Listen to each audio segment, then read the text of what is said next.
Well, our top story takes us to the United States, where nearly 2,000 people have died from the coronavirus in the last 24 hours, raising the total number of deaths to over 12,500. Globally, the death toll has crossed 82,000, with more than 1.4 million cases. This report has more.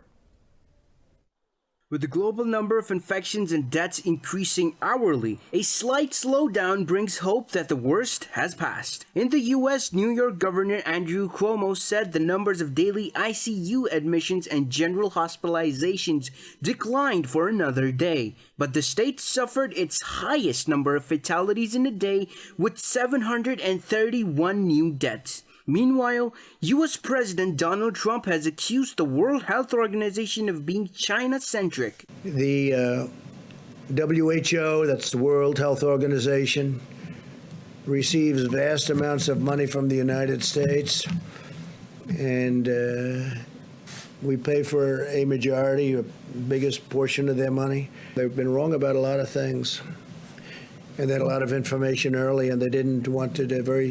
They seem to be very China-centric, and we have to look into that, so we're going to look into it.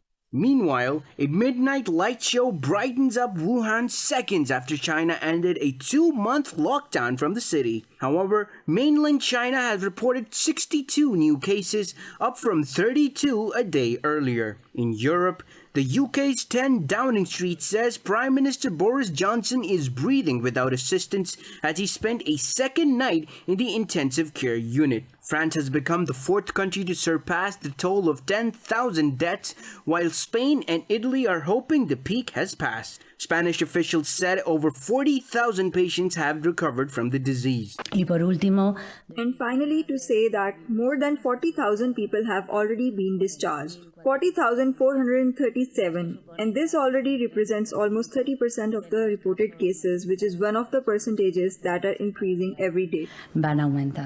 Elsewhere, North Korea maintained it is virus-free with over 500 people placed in quarantine. Meanwhile, New Zealand's Prime Minister Jacinda Ardern has said she is cautiously optimistic as officials reported the lowest number of daily new cases in 2 weeks. Pakistan says 467 patients have recovered from the COVID-19 across the country. The health ministry said total infections have exceeded 4,000, with 208 cases in the last 24 hours. The ministry said 4 patients died in the last 24 hours, taking the total to 58. The ministry said 3,076 tests have been conducted since yesterday, taking the total number to over 42,000. It said 2,030 infections are recorded in Punjab and 986 in Sindh so far. It reports 527 cases in Khyber Pakhtunkhwa, 206 in Balochistan, and 92 in the capital, Islamabad. Meanwhile, in a telephone conversation, Pakistani Prime Minister Imran Khan and Turkey's President Tayyip Erdogan agreed to work together against the virus. Moreover, Japan has announced a plan to provide an additional $250,000 in aid to Pakistan to fight against the pandemic. Pakistan's security forces have killed 7 terrorists in 2 separate operations in the northwestern province of Khyber Pakhtunkhwa. In a statement, the military's media wing said the intelligence-based operations were conducted in North Waziristan and Momand. It said security forces seized arms and ammunition along with Indian-origin medicines from the terrorists' hideouts. China has once again called for a peaceful solution of Indian-occupied Kashmir conflict under UN Security Council resolutions. The valley has been under an Indian-imposed curfew and communications blackout for the last 248 days. China's UN mission rejected the Indian claim that Beijing is ignoring Pakistan's call for urgent reconsideration of the issue at the Security Council. The mission's spokesperson said China's stance on the issue of Kashmir has been unchanged for decades. He said Kashmir is high on the agenda of the UN Security Council and China is monitoring the situation closely. The spokesperson said Beijing opposes any unilateral decision which complicates the current situation. In India, students, academics, and activists have condemned communalism over COVID-19. Prime Minister Narendra Modi's government and media have been blaming Muslims for the spread of the virus. In a statement, over 100 citizens urged the government and TV channels to stop spreading hatred against Muslims. They recognized the sudden glare on the Markaz at Nizamuddin, the global headquarters of the Tablighi Jamaat. It said raw communalism has been unleashed against Muslims, with the government's recognition of Nizamuddin as a hotspot for the virus. The statement said criminalizing the organizers and participants is nothing short of finding a scapegoat within the Muslim minority community. EU finance ministers have failed to agree on a bailout plan to help member states hard hit by the coronavirus outbreak. 16 hours of discussions failed after Italy refused to abandon its plea for corona bonds to share the burden. Finance ministers are expected to agree on a €500 billion program to cushion the economic slump and finance recovery from the pandemic. Issuing joint debt, though, has been a battle line between economically ailing southern countries and the fiscally sound north, led by Germany and the Netherlands. Spanish Prime Minister Pedro Sanchez has warned the bloc will fall apart if the EU fails to come up with ambitious plans to help member states saddled with debt. Finance ministers will discuss using $443 billion of the European Stability Mechanism bailout fund on Thursday. The UK's chief negotiator David Frost says post-Brexit trade talks are continuing with the EU in difficult times amid the coronavirus pandemic. In a tweet, Frost said he and his EU counterpart Michel Barnier will decide a timetable for further discussions in April and May. He said the UK will share further legal texts with the European Commission shortly. Earlier, Cabinet Office Minister Michael Gove said the structure of negotiations was likely to change to reflect the current situation. He said both sides are exploring alternative ways to continue discussions and will be guided by scientific advice. Britain wants to reach a free trade agreement with the EU by the end of this year, but formal negotiations have been postponed due to the pandemic. Israel and the Palestinian organization Hamas have agreed to hold talks over a prisoner swap. Israeli Prime Minister Benjamin Netanyahu said Tel Aviv is ready to negotiate with the group through intermediaries. Netanyahu's office said talks will be held for the release of Israelis and to retrieve soldiers' bodies, those killed in 2014's war. It said Tel Aviv is ready to negotiate a deal with the rival group to ensure the return of missing people. Meanwhile, Hamas's leader Yahya Sinwar said there is a possibility for the initiative to move forward with the prisoner swap. Sinwar said his party is ready to show flexibility regarding the swap. Iran's President Hassan Rouhani has asked the International Monetary Fund for a $5 billion loan to help Tehran fight COVID-19. Addressing his cabinet, Rouhani said there should be no discrimination in lending loans, as Iran is also a member of the Monetary Fund. Rouhani said all international institutions must fulfill their duties, especially during this deadly pandemic. He also called the U.S. sanctions on Tehran economic and medical terrorism, saying they violate the international medical conventions. Discussing the domestic situation, Rouhani said the government would provide economic assistance to families across the country. The president said the first wave of coronavirus is over in the country.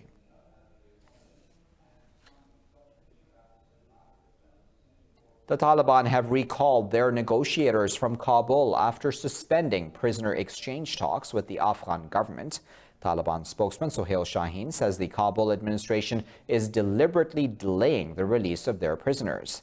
Shaheen said the group's prisoners must have, or should have been released, I should say, much earlier under the Doha peace agreement. He said relevant sides are violating the peace deal by delaying the prisoners' release. The spokesman said the timely release of inmates would have paved the way for intra-Afghan talks. Earlier, U.S. Secretary of State Mike Pompeo said all Afghan sides must begin negotiations on a political settlement to end decades of war.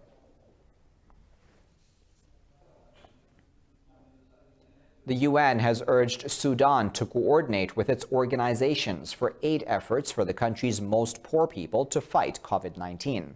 In a joint statement, 23 UN organizations called on Khartoum to facilitate the provision of humanitarian assistance in the country. The UN resident and humanitarian coordinator for Sudan, Gui Yaupson, said if not properly coordinated, aid delivery may be delayed. The statement said over 9 million people require humanitarian aid across Sudan this year. A UN study says 81% of the global workforce of over 3 billion people have had their workplaces fully or partially closed. The UN agency, the International Labour Organization, reported that data as lockdowns grind economic activity to a near halt. The organization's Director General, Guy Ryder, said workers and businesses are facing catastrophe in both developed and developing economies. The ILO said the pandemic is expected to wipe out nearly 7% of working hours across the world during the second quarter of 2020. That is the equivalent of 195 million full-time workers losing their jobs. He said there is a high risk that global unemployment figure would surge past the estimated 25 million people by year's end. Meanwhile, the founder of Twitter and payment app Square, Jack Dorsey, said he would donate $1 billion towards efforts to tackle the pandemic. UN Secretary-General Antonio Guterres has suspended the rotation and deployment of peacekeeping units until June 30th due to the coronavirus outbreak. The UN chief's spokesman, Stefan Dujarric, said the bloc seeks to ensure COVID-19-free status of incoming personnel. He said the UN wants to mitigate the risk of peacekeepers from becoming a contagion vector and to maintain operational capabilities. He said limited exceptions will be considered to continue to deliver on the mandate in emergency circumstances on the basis of strict conditions. The anti-malaria drug hydroxychloroquine continues to be a subject of debate weeks after the U.S. President Donald Trump touted it as a COVID-19 treatment. However, medical experts say there is no conclusive evidence of the efficacy of the drug. Regardless, doctors around the world have continued prescribing it for coronavirus. This report has the details. With experts warning a vaccine to the COVID-19 could still be 18 months away, much of the world has turned its hope towards hydroxychloroquine, an anti-malarial drug that has been in use since the 1950s. This happened after US President Donald Trump claimed the drug could move mountains in the fight against the virus last month. Since then, the US Food and Drug Administration has also approved it for use against COVID-19 infection. Hydroxychloroquine and the Z-Pack, I think, is a combination, probably is looking very, very good, and it's going to be distributed. We have 10,000 units going, and it'll be distributed tomorrow. But the experts warn the U.S. government's commitment to the drug is premature. Director of the National Institute of Allergy and Infectious Diseases, Dr. Anthony Fauci, has stressed more research is needed before the drug's effectiveness can be proven. He warns the U.S. can't use hope as a strategy against the pandemic. There are those who lean to the point of giving hope and saying, give that person the option of having access to that drug. And then you have the other group, which is my job as a scientist, to say my job is to ultimately prove, without a doubt, that a drug is not only safe, but that it actually works. One research in France has reported COVID-19 patients treated with the malaria drug showed no signs of an infection after 8 days. But last week, a team of scientists from Paris reported they had tried to reproduce the results in their own study, but failed. As such, a conclusive answer to the hydroxychloroquine question remains weeks, if not months away. Taken without medical supervision, the drug can cause severe unwanted reactions, including organ damage and fatal overdose. WhatsApp has announced that it will impose a strict new limit on message forwarding. The Facebook-owned chat app said the decision has been taken to slow the dissemination of fake news. It said that any message that has been forwarded 5 times will now face a new limit. This will prevent a user from forwarding it to more than one chat at a time. The service said the move allows it to reduce the volume of message forwards globally by 25%. WhatsApp is used by more than 2 billion people worldwide. As the COVID-19 pandemic continues, virtual gatherings have quickly replaced regular social interactions for many people around the world. But in Japan, one university has taken a completely novel approach to the concept. It hosted a graduation ceremony using avatar robots controlled by students from their homes. More on that now in this report. Universities around the world have been cancelling spring graduation events in light of the coronavirus crisis. But Tokyo's Business Breakthrough University managed to find a way to hold a memorable ceremony for its students. Tablets running a video chat application were mounted on robots, which were controlled by students at home. I would like to express my gratitude to all the staff at school who prepared for today's graduation ceremony. Thank you very much. The avatar robots, developed by ANA Holdings, were even dressed in graduation caps and gowns. While I entered this university, I never thought I would control an avatar robot to receive a diploma. I think this is truly a novel experience to receive a certificate in a public area while I am in a private space.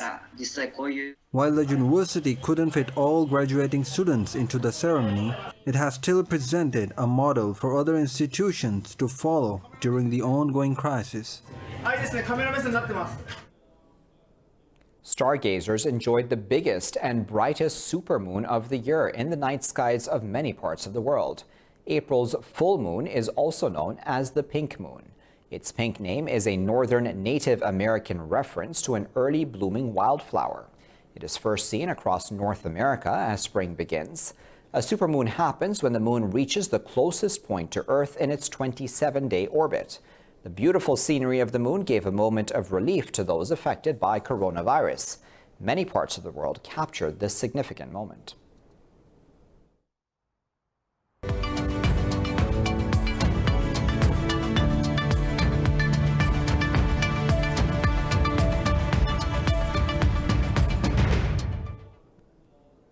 Iran says it does not agree with holding any OPEC Plus meeting in the absence of a clear proposal. The organization's video conference is to be held tomorrow to negotiate oil production cuts. In a letter to OPEC, Iranian Oil Minister Bijan Zanganeh said the vague circumstances around the meeting are of grave concern to Tehran. He said there needs to be an agreement on oil production numbers before any OPEC and non-OPEC members meeting. The minister said the United States and Canada should join in oil output cuts. Earlier, U.S. President Donald Trump said Saudi Arabia and Russia have agreed to cut oil production by 10 to 15 million barrels per day. The UN says China became the world leader in international patent filings in 2019. Beijing takes the top spot from the United States, which had it for over 4 decades. In its annual report, the World Intellectual Property Organization said a record 265,800 international patent applications were filed last year. That was a hike of 5.2% from 2018. WIPO's complex system of registering international patents involves multiple categories. In the main category, the Patent Cooperation Treaty, China topped the ranking for the first time with 58,990 applications. China and the U.S. were followed by Japan, Germany, and South Korea as the world's top patent application filers. Global airlines say 25 million aviation jobs across the world could be at risk from the travel downturn caused by the COVID-19 pandemic. In a press conference, the International Air Transport Association called for urgent support amid warnings that carriers are running out of cash. It said airline finances have become so fragile that they cannot afford to refund customers.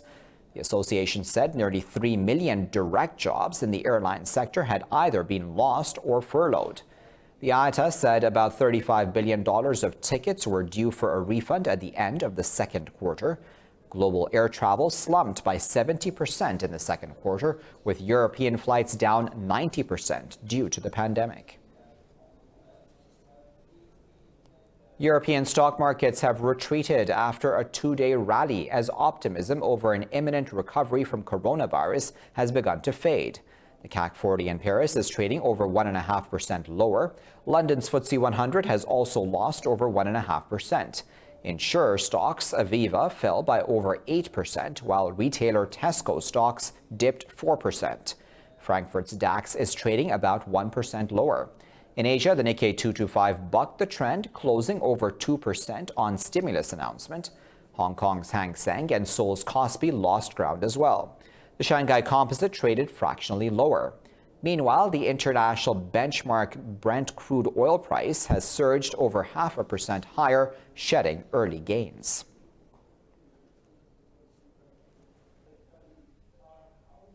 Well, it's time now to find out what the weather is like around the world.